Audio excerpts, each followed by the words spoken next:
Good day, everyone. I am Christine May Estimado from the BS Abi 2A, and for today's video presentation, we will be discussing the Chapter 8, Justice and Fairness Promoting the Common Good. Theory on Justice and Fairness. Arguments about justice or fairness have a long tradition in Western civilization. In fact, no idea in Western civilization has been more consistently linked to ethics and morality than the idea of justice. From the Republic, written by the ancient Greek philosopher Plato, to a theory of justice, written by the late Harvard philosopher John Rawls, every major work on ethics has held that justice is part of the central core of morality. Justice means giving each person what he or she deserves, or in more traditional terms, giving each person his or her due. So if that person deserve to be loved, then we give them love. If that person naman deserve niya i-respect, gina-respecta sila because amo na ang deserve nila. Interchangeably, we can say that justice is fairness and fairness is justice. Fairness has something to do with impartiality. Impartiality where there's no biases against anyone and we tend to judge without a reference and is usually dictated by moral systems. It means that you are being neutral. If you maintain that kind of neutrality, then you are a just person who practices or who exemplifies justice. Justice, on the other hand, focuses mostly on the standard of due of law in our current justice systems. When people differ over what they believe should be given or when decisions have to be made about how benefits and burdens should be distributed among a group of people, questions of justice or fairness inevitably arise. In fact, most ethicists today hold the view that there would be no point of talking about justice or fairness if it were not for the conflicts of interest that are created when goods and services are sacred and people differ over who should get what. When such conflicts arise in our society, we need principles of justice that we can all accept as reasonable and fair standards for determining what people deserve. So ano bala ang makuha or mabaton sang kada isa? Kung may conflicts nga ga-arise specifically in our society, kailangan natin some principles of justice that we can all accept as a reasonable and fair standards for determining kung ano ang deserve katawo, kung ano ang deserve mo, kag kung ano ang deserve nakon. Principles of justice. The most fundamental principles of justice, one that has been widely accepted since it was first defined by Aristotle more than 2,000 years ago, is the principles that says equal should be treated equally and unequal unequally. In this contemporary form, this principle is sometimes expressed as follows. Individuals should be treated the same unless they differ in ways that are relevant to the situation in which they are involved.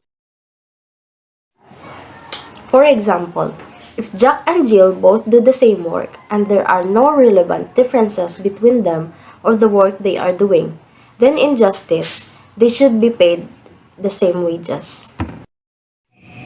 Yes, there is an injustice because Jack is paid more than Jill because he is a man or he is white.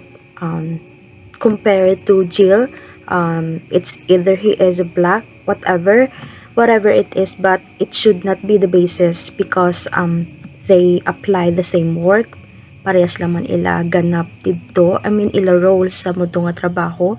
So, it should be paid the same wages lang.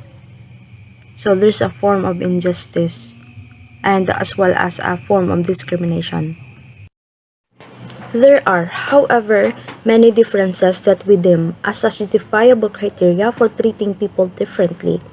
For example, we think it is fair and just when a parent gives his own children more attention and care in his private affairs than he gives the children's of others.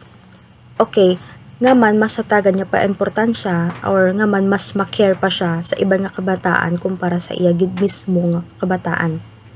We think it is fair when the person who is first in a line at the theater is given first choice of theater tickets first come first serve. So nga man mas may choice pa ya ang mga nauli kay nga magpili sa theater tickets kumpara sa iya nga nauna. We think it is just when the government gives benefits to the needy than it does not provide to more affluent citizens.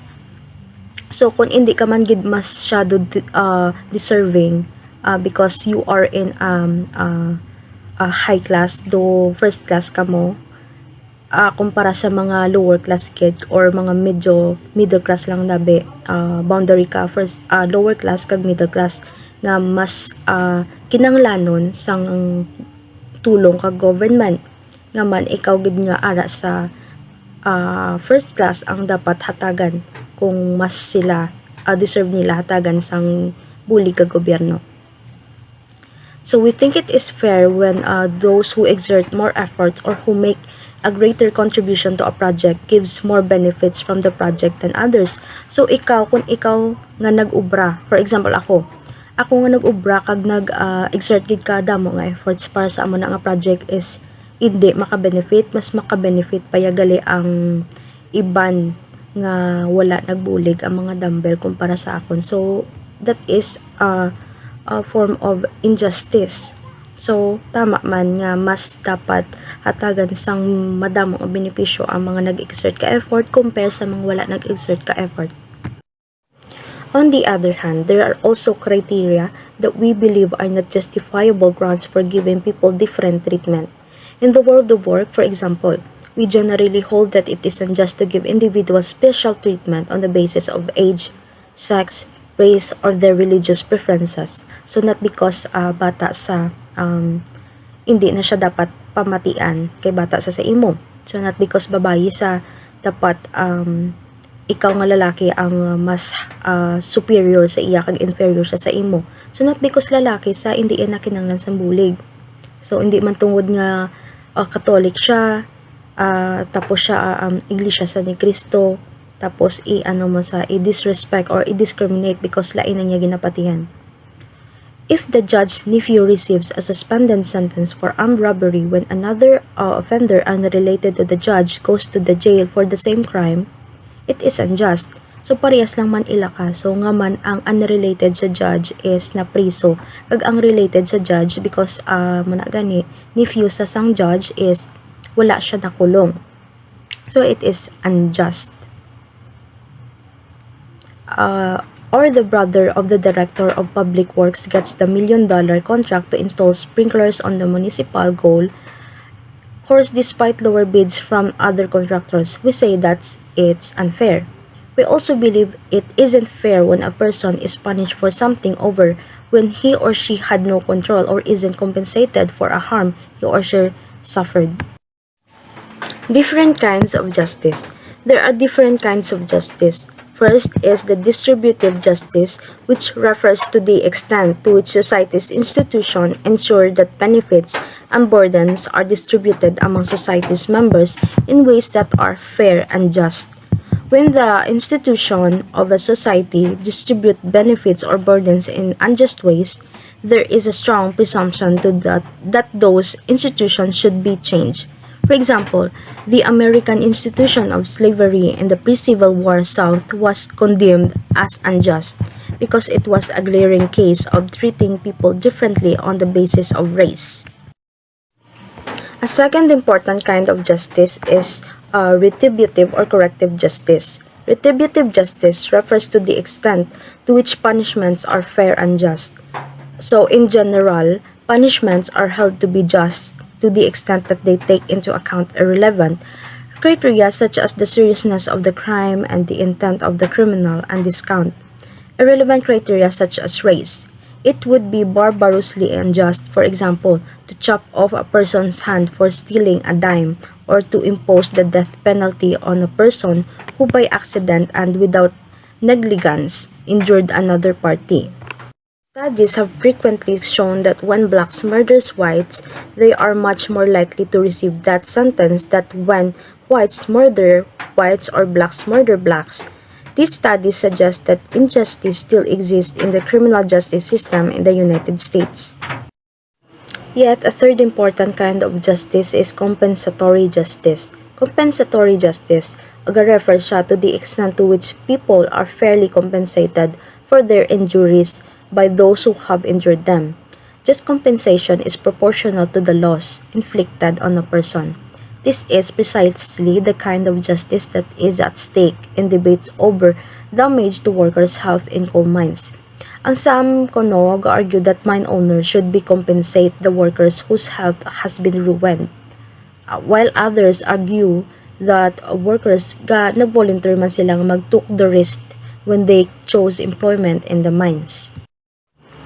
The foundations of justice can be traced to the notion of social stability, interdependence, and equal dignity.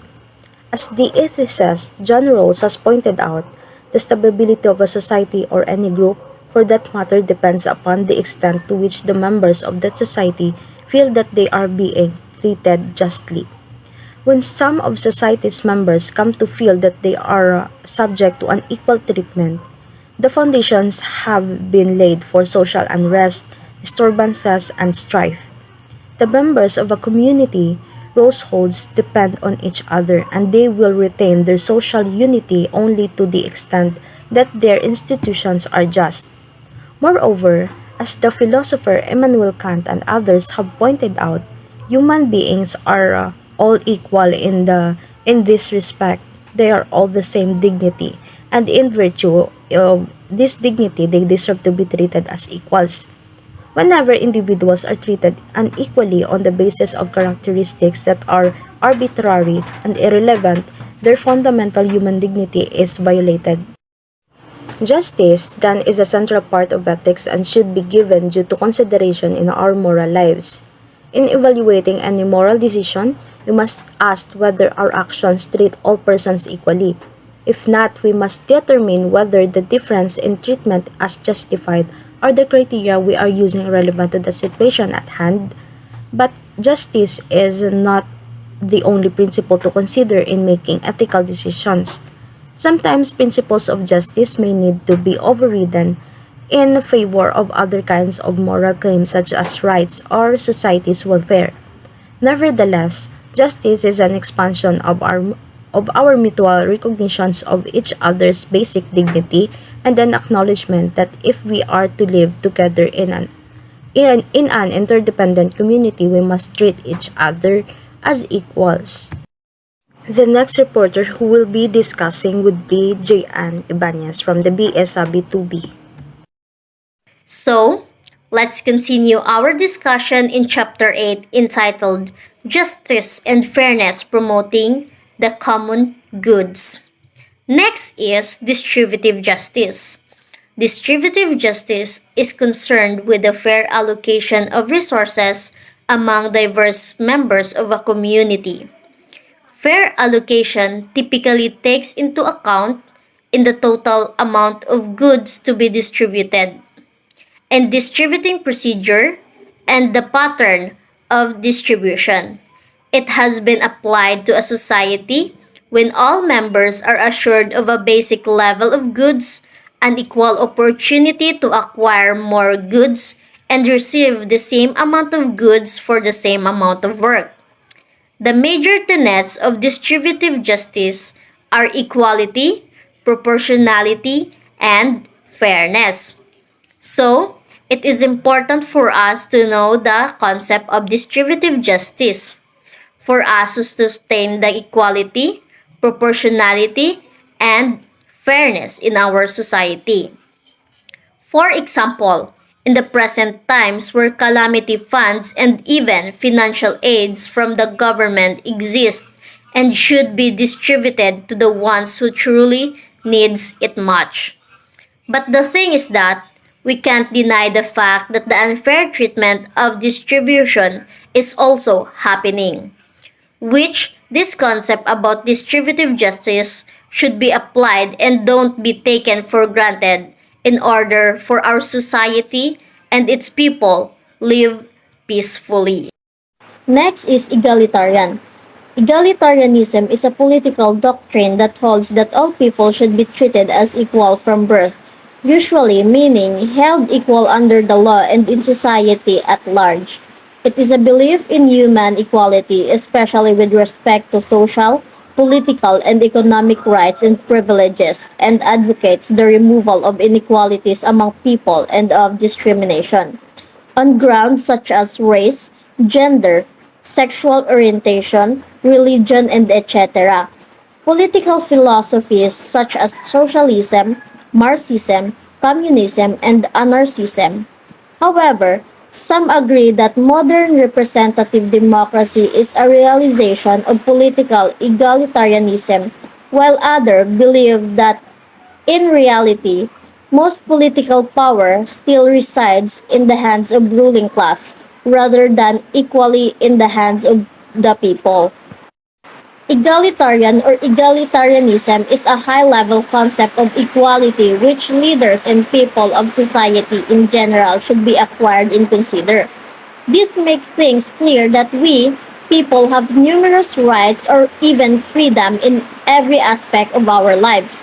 At the same time, this can be anchored in the recent issue like the prohibition of long hair for male or LGBTQ plus community in entering school premises, which is a ground of egalitarian to be applied on that kind of situation. Thus, justice is a central part of ethics and should be given due to consideration in our moral lives. In evaluating any moral decision, we must ask whether our action treat all persons equally.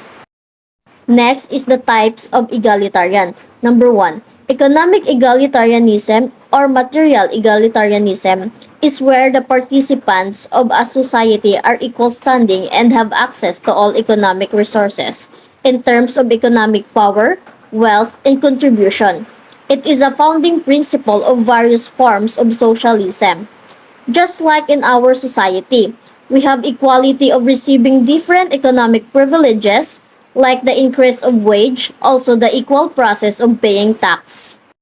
Number 2, moral egalitarianism is the position that equality is essential to justice, that all individuals are entitled to equal respect, and that all human persons are equal in fundamental worth or moral status, which is connected to our personal rights not to be taken for granted on our society. At the same time, it emphasizes our way of respecting and to be respected by the other people. Number 3. Legal egalitarianism.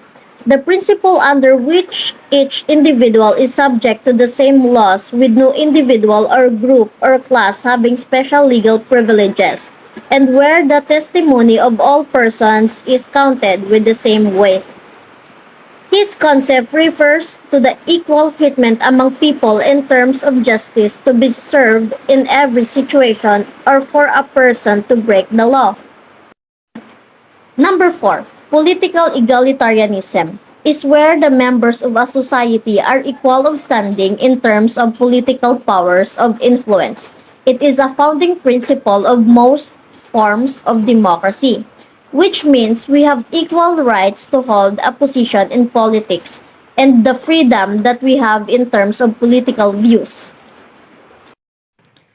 Number 5, lack egalitarianism is a view about distributive justice, what is just or right with respect to the allocation of goods in a society, espoused by a variety or left-wing political philosophers which seeks to distinguish between outcomes that are result of brute luck, example, misfortune in genetic makeup, or being struck by a bolt of lightning, and those that are the consequences of conscious options, example, career choices, or fair gambles. By the term luck, we can say that this type of egalitarianism serves justice after identifying the situation based on the unlucky experience of someone. Number 6. Gender egalitarianism is a form of society in which power is equally shared between men and women, or a family structure where power is shared equally by both parents. This type deals with the equality of gender in terms of social power or even in taking responsibilities. Just like if your father can't hold his will of authority because your mother holds it much, then your mother don't applying this type of egalitarianism. Number 7. Racial egalitarianism is the absence of racial segregation, the separation of different racial groups in daily life, whether mandated by law or through social norms.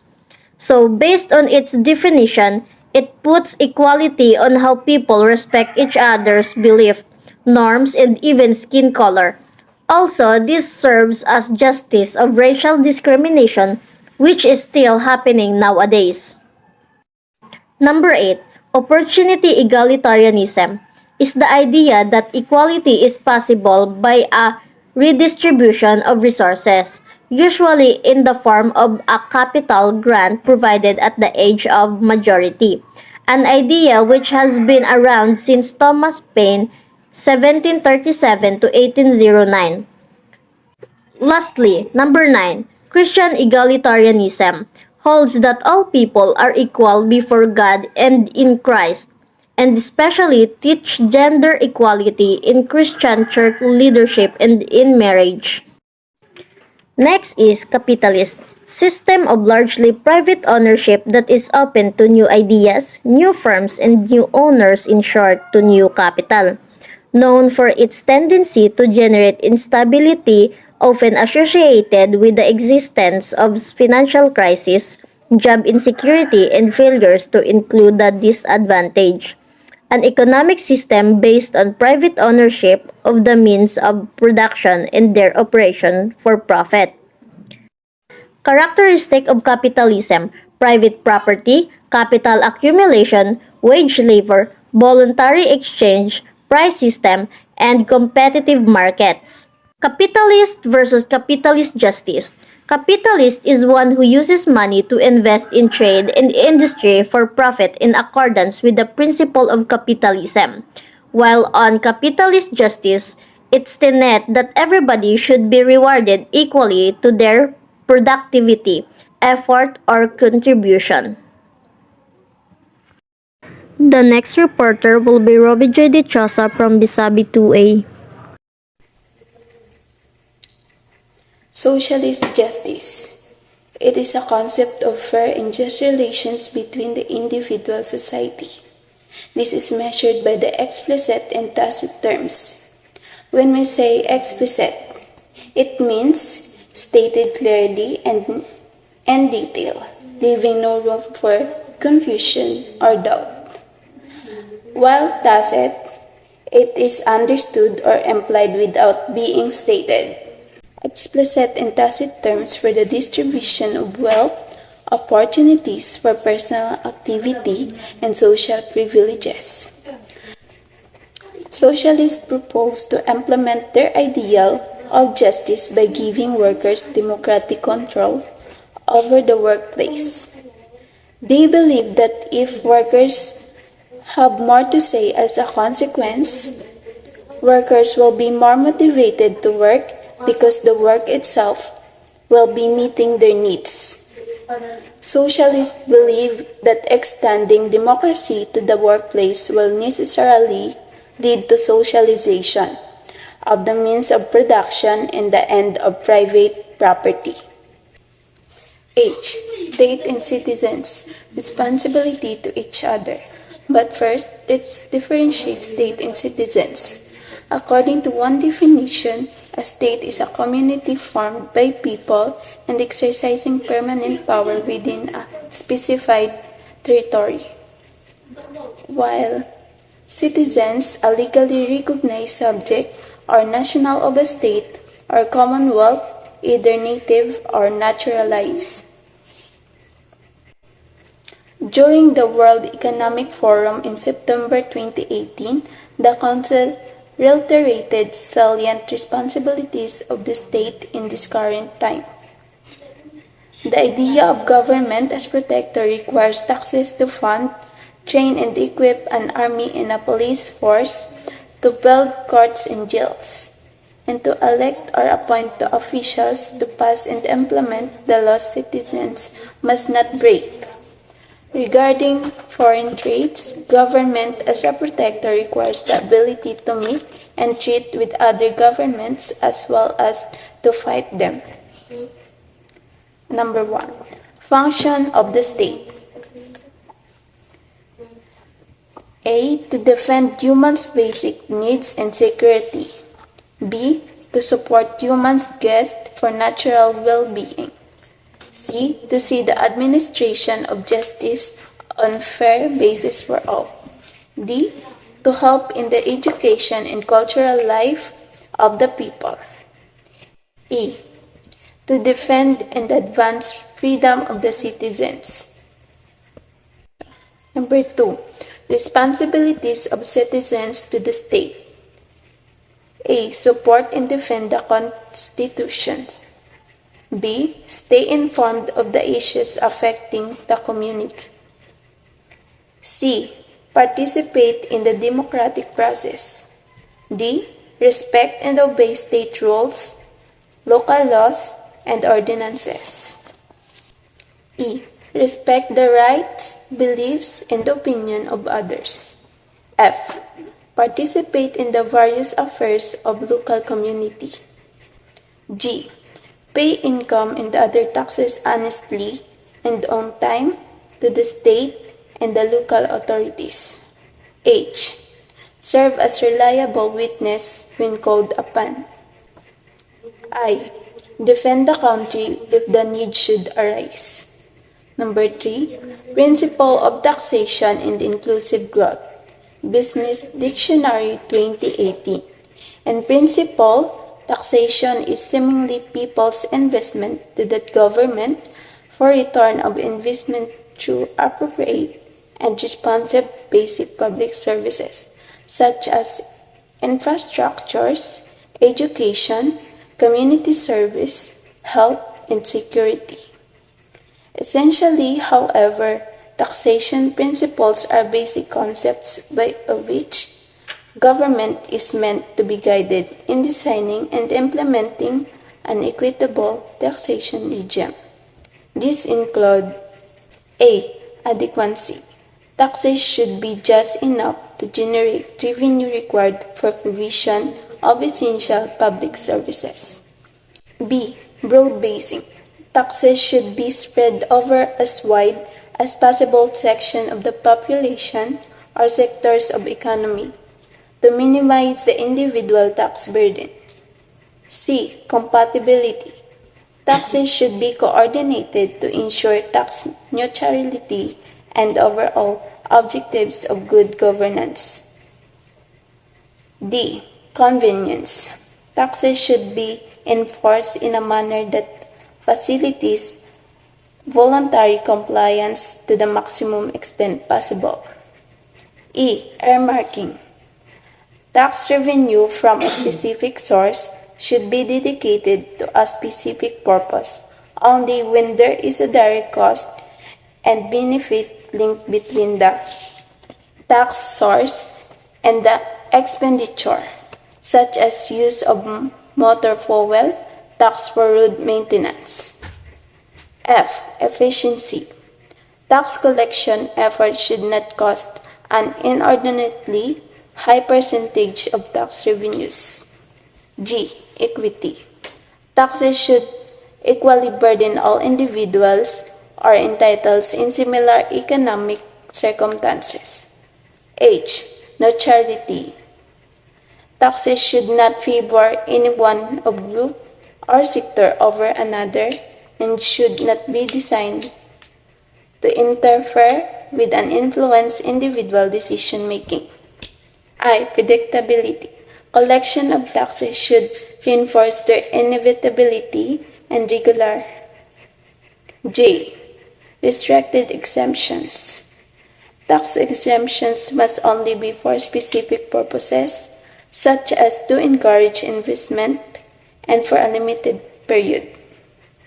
K. Simplicity. Tax assessment and determination should be easy to understand by an average taxpayer.